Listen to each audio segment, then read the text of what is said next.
Akibat kebanyakan drama, akhirnya kena karma kan? Padahal sudah coba diganggu non-teknis sebelum laga, namun akhirnya merana. Alhamdulillah, Bobotoh bahagia.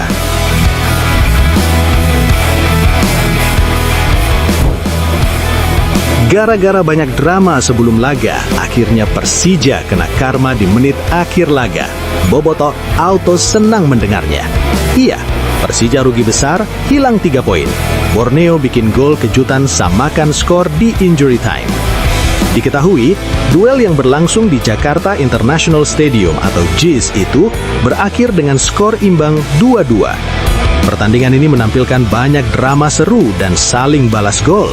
Sempat 2 kali unggul dan sudah diambang kemenangan, Macan Kemayoran justru kehilangan 3 poin. Kondisi ini terjadi setelah tim tamu Borneo FC mencetak gol penyeimbang di masa injury time. Gol pembuka Persija lahir pada menit ke-47, tepat 2 menit setelah babak kedua dimulai. Aksi cerdik striker asal Brasil, Gustavo Almeida, sukses memecah kebuntuan. Ia dengan tenang mengelabui lini belakang Borneo sebelum menaklukkan kiper Nadeo Argawinata. Sepakan terukurnya membuat tuan rumah unggul 1-0 dan membakar semangat supporter di JIS. Namun keunggulan itu tak bertahan lama. Pada menit ke-62, Borneo FC menyamakan kedudukan lewat gol spektakuler Juan Villa. Berawal dari aksi solo run di sisi kanan pertahanan Persija, ia melewati kawalan Alano Lima sebelum melepaskan tendangan roket dari luar kotak penalti. Persija kembali memimpin pada menit ke-75. Kali ini giliran Fabio Calonego yang mencatatkan namanya di papan skor. Golnya tercipta lewat sepakan keras dari luar kotak penalti yang menghujam gawang Borneo. Skor pun menjadi 2-1 untuk Persija. Petaka datang di menit akhir. Stadion JIS langsung seketika mengheningkan cipta. Borneo FC berhasil mencuri gol penyelimbang. Iksan Zikrak muncul sebagai penyelamat tim tamu setelah memaksimalkan peluang di kotak penalti. Gol di tambahan waktu itu membuat skor menjadi 2-2, sekaligus menggagalkan kemenangan Persija yang sudah di depan mata. Hasil imbang ini terasa seperti kekalahan bagi Persija. 3 poin yang sempat dalam genggaman harus melayang di detik-detik akhir. Sementara Borneo FC pulang dengan 1 poin berharga. Hasil ini membuat Persija tetap di posisi 2 klasemen dengan nilai 51. Sebaliknya, Persib Bandung masih stabil di puncak klasemen dengan poin 54. Hanya saja mereka bisa semakin menjauh dari kejaran Persija karena masih menabung 1 pertandingan. Hasil seri ini justru positif buat Borneo FC. Peluang pesut etam untuk bersaing ke puncak klasemen akhirnya terbuka kembali. Laga antara Persija lawan Borneo ini memantik polemik sebelum laga. Bagaimana tidak, skuad Borneo di malam harinya mendapatkan gangguan dari oknum supporter yang menyalakan kembang api di depan hotel para pemain. Bukan hanya kejadian itu saja, sehari sebelum pertandingan terjadi polemik soal lokasi official training, sampai-sampai manajer Borneo dibuat ngamuk. Awalnya, sesi latihan resmi Borneo FC dijadwalkan berlangsung di lapangan pendukung JIS. Situasi memanas ketika rombongan pesut etam tidak diizinkan masuk ke lapangan utama stadion. Pemberitahuan resmi disebut baru diterima saat tim hampir tiba di lokasi. Tak terima, Dandri Dauri melayangkan protes keras kepada panitia pelaksana atau Panpel Persija. Adu argumen pun tak terhindarkan. Video momen tersebut kemudian beredar luas dan memicu berbagai spekulasi. Di mana aturan mainnya ketika kami mau sampai dalam waktu 5 menit masuk dalam pintu stadion, baru mendapatkan surat pemberitahuan tidak dapat menggunakan lapangan di dalam dan harus menggunakan lapangan luar. Kalau bicara regulasi memang ada benarnya, tetapi pemberitahuannya jangan mendadak begitu. Itu yang saya sesalkan, ujar Dandri. Dandri juga mempertanyakan alasan dibalik keputusan mendadak tersebut, terutama mengingat laga kedua tim sedang jadi sorotan karena sama-sama bersaing di papan atas klasemen sementara Super League 2025-2026. Kenapa harus mendadak? Ada apa? Apakah terlalu cepat ini perhelatan Persija dan Borneo? Suasananya memanas atau bagaimana? Ini teman-teman menilai, tegas Dandri. Meski sempat kesal, Dandri mencoba melihat sisi positif dari kejadian itu. Ia menyebut pengalaman tersebut sebagai pelajaran berharga yang akan ia bawa pulang ke daerah asalnya di Kalimantan Timur, terutama ketika suatu saat Borneo FC menjadi tuan rumah. Menanggapi narasi yang berkembang, Persija akhirnya angkat bicara lewat pernyataan resmi. Persija sangat menyayangkan adanya narasi yang menyebutkan bahwa lokasi official training Borneo FC diubah secara tiba-tiba, tulis manajemen Macan Kemayoran.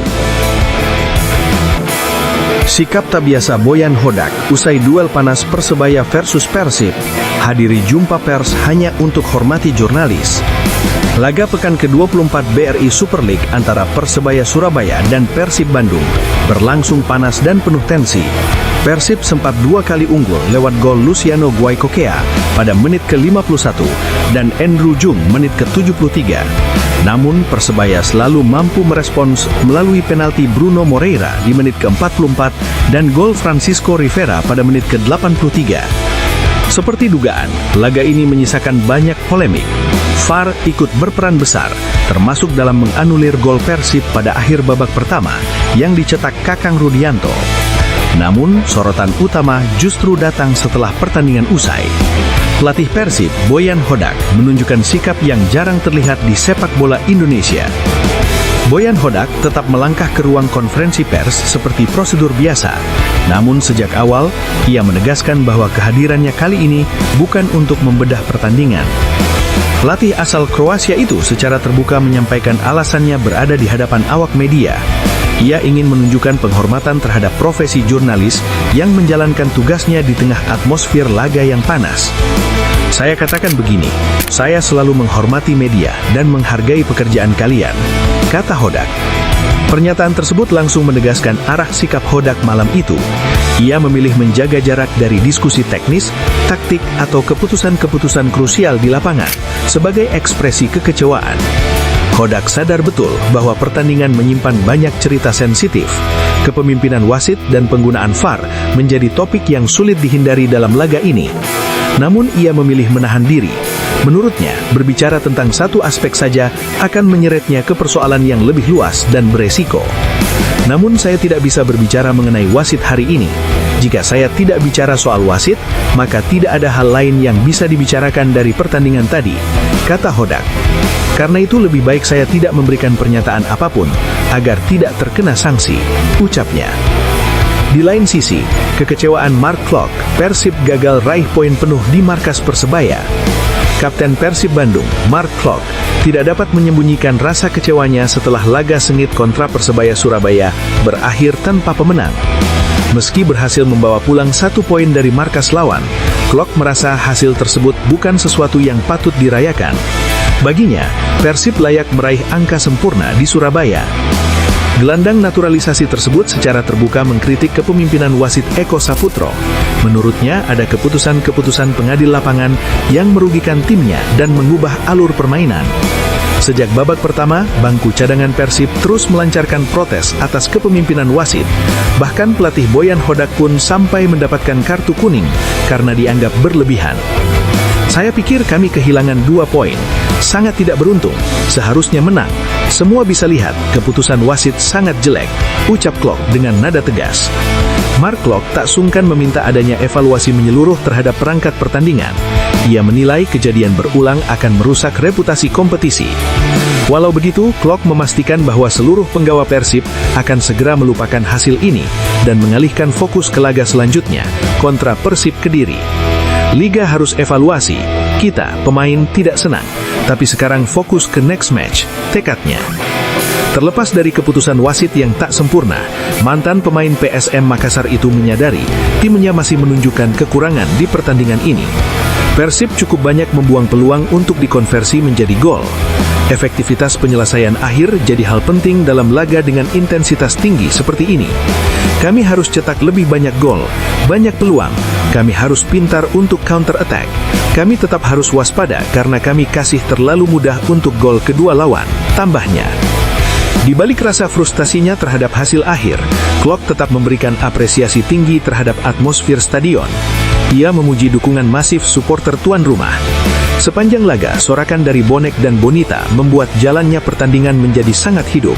Mereka juga menghidupkan sejumlah petasan untuk memeriahkan laga. Atmosfer luar biasa. Supporter Persebaya memang bagus. Mereka dukung tim Persebaya sangat baik. Atmosfer mantap, puji Klok. Di lain sisi, Tavares puji mental pemain seusai tahan imbang Persib di kandang. Kami sebenarnya ingin menang, Tetapi kami harus tetap senang dengan semangat juang pemain, meski hasilnya seri, kata Tavares. Menurut dia, pertandingan berjalan terbuka dengan banyak peluang tercipta dari kedua tim, sehingga hasil imbang menjadi gambaran jalannya laga. Terkait taktik, Tavares menjelaskan pergantian pemain dilakukan setelah Milos Rajkovic melakukan pelanggaran berbahaya di dekat kotak penalti pada akhir babak pertama. Dia menilai kondisi fisik Milos menurun akibat padatnya jadwal pertandingan, sehingga memasukkan Gustavo Fernandes dan mendorong Risto Mitrevski lebih ke depan. Hal itu kami lakukan untuk mengantisipasi masuknya pemain bertubuh tinggi dari Persib, ujarnya. Tavares menyebut keputusan itu diambil berdasarkan analisis laga-laga Persib sebelumnya, yang kerap mencetak gol lewat umpan silang, memanfaatkan postur penyerang. Dia aslinya bukan pemain sayap kanan, tetapi dia menyelesaikan pertandingan di posisi tersebut, tuturnya. Menurut Tavares, Toni memiliki agresivitas, kecepatan, dan teknik yang sesuai dengan kebutuhan tim di sektor tersebut. Selain aspek teknis, pelatih asal Portugal itu mengapresiasi dukungan supporter Bonek dan Bonita yang dinilai memberi energi tambahan, terutama saat tim harus tampil dengan sejumlah pemain di luar posisi aslinya akibat badai cedera. Saya tidak bisa komplain sedikit pun terhadap apa yang terjadi para pemain, tuturnya. Sementara itu, Toni Firmansyah mengaku tetap kecewa karena gagal meraih kemenangan. Tentu saja, ini bukan hasil yang kita inginkan, dan di pertandingan berikutnya, saya berharap kami bisa mendapatkan 3 poin, katanya. Berita lainnya, penyebab Persib Bandung diizinkan ganti 6 pemain saat ditahan Persebaya, ini alasannya. Banyak netizen bertanya-tanya di media sosial, kok bisa skuad Maung Bandung melakukan 6 pergantian pemain saat menantang Persebaya Surabaya? Bukannya jumlah maksimal pergantian pemain hanya 5? Di menit ke-64, terjadi benturan kepala yang melibatkan Catur Pamungkas dan Federico Barba.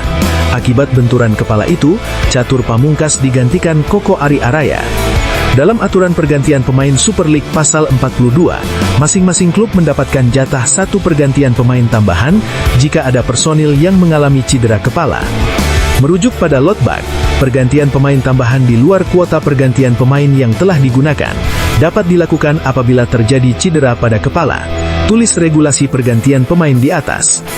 Persib Bandung pun memanfaatkan regulasi di atas. Pelatih Persib Bandung, Boyan Hodak, melakukan 6 pergantian pemain. Beckham Putra, Adam Alis, Andrew Jung, Mark Klok, Tom Hay, dan Sergio Castellan. Selain itu, ada juga regulasi lain yang mengatur setiap tim hanya diizinkan melakukan 3 sesi pergantian pemain di babak kedua. Di setiap sesinya, setiap klub diizinkan langsung mengganti 5 pemain. Pengecualian bagi pergantian pemain yang dilakukan di jeda babak pertama, yang mana tidak masuk hitungan dalam sesi pergantian pemain. Dalam kasus ini, Persib Bandung tidak menyalahi aturan, sebab pergantian pemain dilakukan dalam 3 sesi.